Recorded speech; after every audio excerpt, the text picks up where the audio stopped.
হঠাৎই কাউকে খুঁজে বের করার মিশনে নামেন বিদ্যা সিনহা মিম। দুর্গম পথে তার সঙ্গী রেজওয়ান পারভেজ। কিন্তু কাকে খুঁজছেন তিনি? কেনই বা সময় বিরুদ্ধে এই দৌড়? সদ্য প্রকাশিত লাইফলাইনের ট্রেলারে জাগিয়েছে অসংখ্য প্রশ্ন। ভালোবাসা, ত্যাগ আর রহস্যে মোড়া এই যাত্রার শেষ গন্তব্য কোথায়? সেটাই এখন দর্শকদের সবচেয়ে বড় কৌতূহল।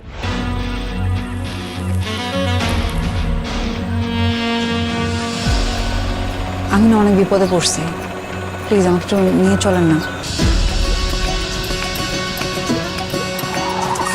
কখনো কখনো ভালোবাসা মানুষকে এমন পথে নিয়ে যায় যেখানে গন্তব্যের চেয়ে যাত্রাটাই হয়ে ওঠে বেশি গুরুত্বপূর্ণ।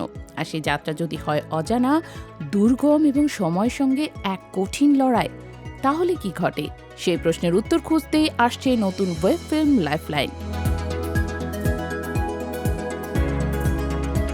নির্মাতা কাজী আসাদের পরিচালনায় নির্মিত এই ওয়েব ফিল্মে প্রথমবারের মতো ওটিটি প্ল্যাটফর্ম চরকির কোনো প্রজেক্টে দেখা যাবে জনপ্রিয় অভিনেত্রী বিদ্যা সিনহা মিমকে। ছবিতে তিনি অভিনয় করেছেন অনন্যা নামের এক তরুণী চরিত্রে, যিনি হারিয়ে যাওয়া এক মানুষের খোঁজে বের হন এক দীর্ঘ ও কঠিন যাত্রায়। সম্প্রতি প্রকাশিত ট্রেলারে দেখা যায় অনন্যা কাউকে খুঁজে ফিরছেন। তার এই অভিমানী সঙ্গী হয়েছেন রেজওয়ান পারভেজ। মোটরসাইকেলে চড়ে দুর্গম পথ পাড়ি দিতে দিতে দুজনের মধ্যে তৈরি হয় নানা মতবিরোধ, তর্ক বিতর্ক ও আবেগঘন মুহূর্ত। তবে তারা কোথায় যাচ্ছে, কাকে খুঁজছে এবং শেষ পর্যন্ত কি অপেক্ষা করছে তাদের জন্য, সেই রহস্যই ধরে রেখেছে ট্রেলার। প্লিজ আমাকে একটু বোঝার চেষ্টা করেন। আমি আপনাকে আরো 1000 টাকা বাড়ায় দিব। কি টাকা টাকা করতেছেন তখন থেকে? টাকা দিয়ে সবকিছু হয়। নির্মাতা কাজী আসাদের ভাষায় লাইফলাইন শুধু একটি ভালোবাসার গল্প নয়, এর মধ্যে রয়েছে সামাজিক সচেতনতা, মানবিক অনুভূতি এবং জীবনের কঠিন বাস্তবতার প্রতিফলন।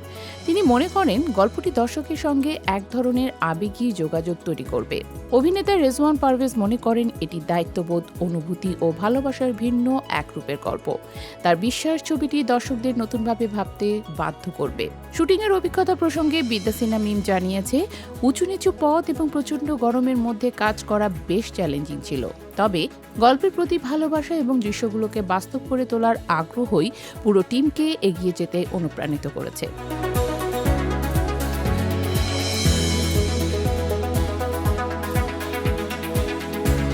লাইফলাইনে আরও অভিনয় করেছেন গাজী রাকায়াত, আখম হাসান, খায়রুল আলম সবুজ, নাজনীন হাসান চুমকি, আনিসা নূর আয়াত ও ফাতেমাতুজ জোহরা ইভা।